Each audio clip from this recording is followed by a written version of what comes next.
am going to play a short little video that's going to give you a really some insight into Sam and his how he leverages debt and what he's done in the past just few years here, going from 0 to, I believe, 300 or 400 rental properties. And Sam will clear me up on that in a minute. So before we get started, let's check out this quick video. And here's Sam. That creates massive wealth for me. Let me explain. I am currently right now in $25 million worth of debt. And that debt costs me $130,000 every single month in mortgage payments. Scared yet? Now let's look at the positive side. Because of that $25 million worth of debt, I own $46 million worth of real estate. And that real estate is rental properties, so it brings in $315,000 of rent every single month. So I would not have $21 million worth of net worth and equity if I was not in $25 million worth of debt. So the debt not only allows me to become a multimillionaire, the debt pays my expenses plus my mortgage every single month. If you want to learn how to create massive wealth and you don't come from money, you need to follow me. I will teach you how normal people create financial freedom by properly leveraging debt. I'll take it one step further. Comment the word new below and I will send you an absolutely free 20-minute training on how to do this. All right, you guys excited yet? Let's get into debt. Let's bring Sam on. There he is. Sam. Hey, how are you? Doing awesome, man. How are you doing? I'm excited to have you on today. I'm doing well. I'm excited to be on, and I love talking about debt. So we're in the right spot. I know you do. I know you do. Hey, I'm going to bring Dylan on. Dylan's our co-host and my partner, Dylan Kramer, Sam Prim. Sam, how are you today? I'm doing well, Dylan. How are you doing? I'm doing fantastic. You know what? I'm in the debt selling business, so I am excited to turn around and talk a little bit about this stuff today. Awesome. Cool. Yeah, I mean, I love Sam's story. I mean, Sam leverages debt to make a ton of money. And he's going to tell us how to do that and how he's done that in the relatively short amount of time, right, Sam? I mean, we're talking like 6-7 years. Yeah, no, yeah. So we started in 2015. So we're going on, going on that 8-year mark-ish right now. And yeah, it's one of those things where if you want to, and I know we'll break this all down, but if you want to create any type of substantial wealth, you need to own assets. I think everybody understands that assets are kind of what create wealth and equity over time. But what if you don't have enough money to buy those assets? Are you just SOL? No, you can borrow money to buy those assets. And if you do it the right way and don't over leverage yourself, then you can create a lot of pretty substantial wealth pretty quickly.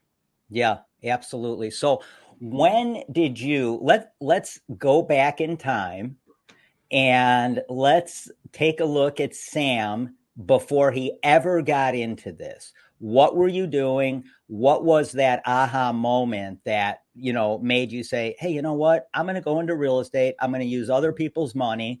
And my wife is going to go along with this, I'm sure.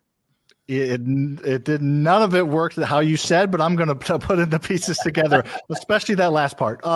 So yeah, and again, I wish I had more of like a cool, like aha eureka moment or a cool, like Phoenix Uprising they're going to write a movie about, but I didn't, which the more I think about it, the more I talk about it, it's more powerful because I didn't have any of that. I was grew up super normal, Midwest, St. Louis here, lower middle class, didn't want for anything, but didn't have a ton type of scenario, pack your lunch every day, go out to Taco Bell once a month for $5, our whole family would eat kind of thing. So just, didn't know it, but didn't have a ton, but didn't want for anything and went to college and, was graduating college and my plan was to just work for a company till I was 60, 65 and retire like my dad did. My dad was an engineer, worked for Boeing for 40 years and retired. My mom was a part-time teacher, so didn't have any of that really. And then in college, I was looking to make some extra money. Me and a buddy started a painting business. We started painting houses and inside, outsides, fences. It allowed us to party and have fun at night. And you can be a little bit groggy and still paint okay, right? So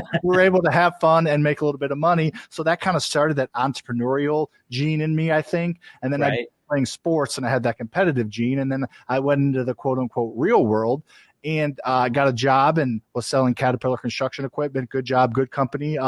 But just I wanted more, and I wanted to be able to have, be able to see what I could actually do. And I didn't know what I wanted, but I wanted to do something. And Lucas actually sent me cliche again, Rich Dad, Poor Dad, read that, just understood that real estate was a great way to potentially build wealth. And our goal was, in the next 10 years, let's buy 10 rental properties and then start to pay them off. And that was our initial goal. So we started with these small kind of goals and did it on the side. And I didn't know about the process we're going to talk about today. I thought you had to put 20% down to buy a rental property.